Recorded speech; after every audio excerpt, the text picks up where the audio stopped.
The human race calls out for direction. They want to know why they are here, what they're meant to do. Well, we're going to tell them. And once they understand how to live their lives, everything will be better.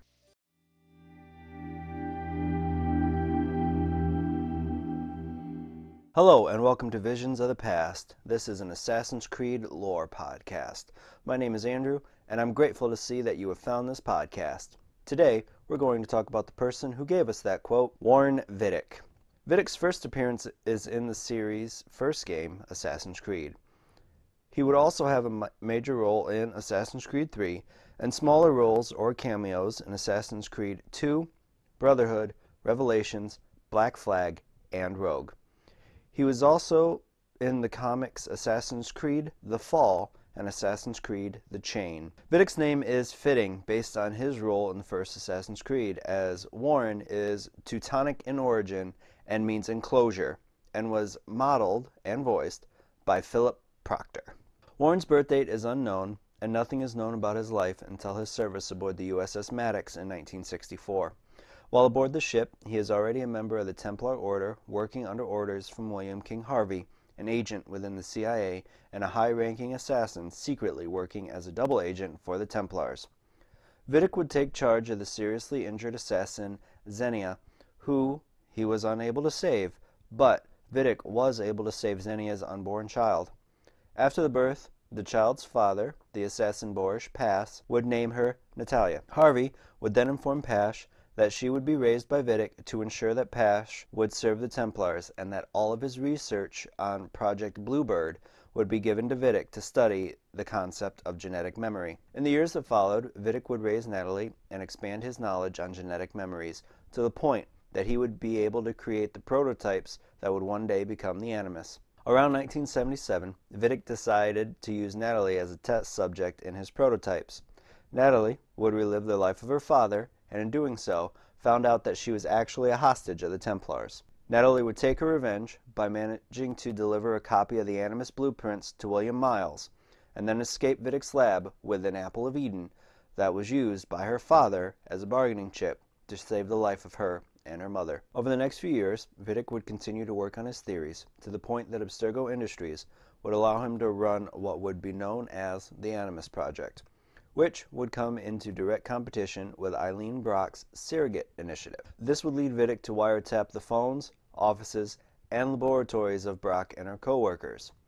The countless hours of surveillance would later be kept in his home on 160 reel-to-reel tapes, and after the death of the Animus Project's Subject 1 in January 1981, Vidic would take a 4-hour session within the machine himself, reliving the lives of his ancestor from Hungary in the 18th century, and a different ancestor who was an executioner of Joan of Arc in 1431. In 1983, Vidic would start to experiment with the Animus Project's Subject 4. Not only would Subject 4 relive the life of his great-grandfather, Vidic would experiment on him with a replicated piece of Eden that would hide an impulse to join the assassins and kill their mentor. Details are sparse on Vidic's life up to his next meeting with Subject 4, who is now known as Daniel Cross, in October of 2002. During this time, Vidic would continue to work on the Animus Project, bringing in more subjects and eventually becoming a member of the inner sanctum of the Templar Order. This membership would give Vidic access to all the plans of the Templar Order, and sometime between 2005 and 2010, Vidic would recruit Lucy Stillman to the Animus Project, and by 2011, Vidic would go so far as to have a group of people that Lucy knew and had lunch with attempt to kill her, and just before they could complete the task, Vidic would stop them and promise they would never bother her again. She would essentially become his right-hand man on the Animus Project, becoming the lead engineer and member of the Templar Order. In 2010, Vidic would start laying the groundwork for what would be known as the Animite Training Program, going so far as to go to Johanny Otto Berg's home to recruit him by giving his daughter an experimental medication to treat her cystic fibrosis. On February 1st, 2011, Abstergo's Lineage Discovery and Acquisition Department would bring Vidic Clay Kazmarek for the Animus program. Within the program, Clay would become known as Subject 16. Vidic would start to get pressure from Alan Rickin, the CEO of Abstergo Industries, after the Denver International Airport incident, to find a piece of Eden to launch within the Abstergo satellite. This pressure would lead Vidic to force Subject 16 to stay in the Animus for prolonged periods of time, sometimes for days on end. This would cause Subject 16 to suffer from the bleeding effect and to take his own life on August 8, 2012, before Vidic could find the location of a piece of Eden to power I Abstergo. While Vidic waited for lineage discovery and acquisition to find his next subject, he had Lucy Stillman assign a linguist and a historian to search through the Animus sessions of Subject 16. Vidic wouldn't have to wait long, though, as on September 1, 2012, lineage and acquisition would bring him Desmond Miles, which Vidic would dub Subject 17. At first, Subject 17 would have difficulty syncing with his ancestor, but after Vidic threatened to induce a coma, Subject 17 would comply. And while Subject 17 would be helpful, Lucy would refuse to allow him to be overexposed to the Animus after what happened with Subject 16. Over the course of the week, Vidic would start to get more irritable with the progress that he was making, as the deadline for finding a piece of Eden was fast approaching. On September 7, 2012, a group of assassins would break into the facility that was holding Subject 17, though they would be suppressed. The next day, Subject 17 would find information within the memories of Altair ibn la-Ahad that Vidic was looking for, a global map of the locations of pieces of Eden.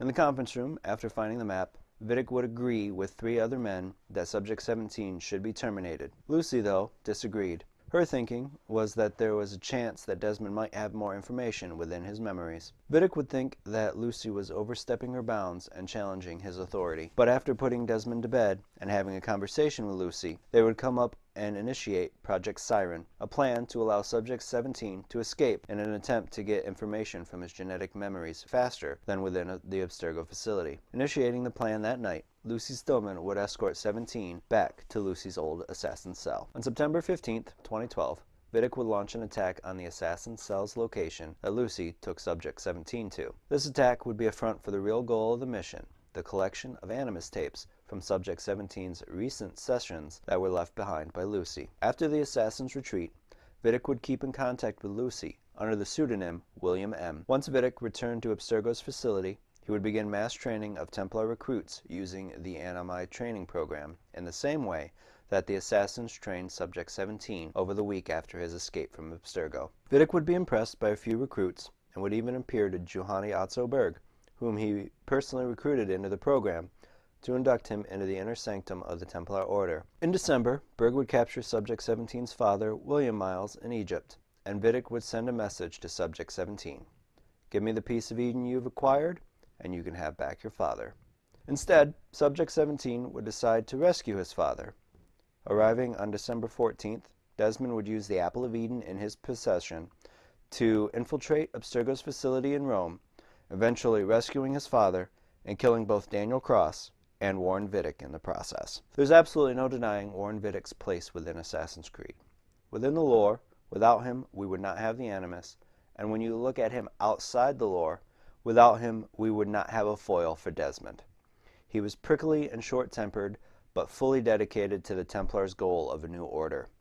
His work within the Animus would gather the information that would lead to Abstergo's game Liberation, as well as using a piece of Eden known as a crystal skull for secure communication with Alan Rickon. He also always thought that he had the upper hand, and this was shown most prominently when he died, thinking that Desmond would just hand over the apple to save his father instead of using it. We never really get a good idea about how old he is, but he has to have been born at the latest in 1946, as he had to have been 18 to serve on the USS Maddox.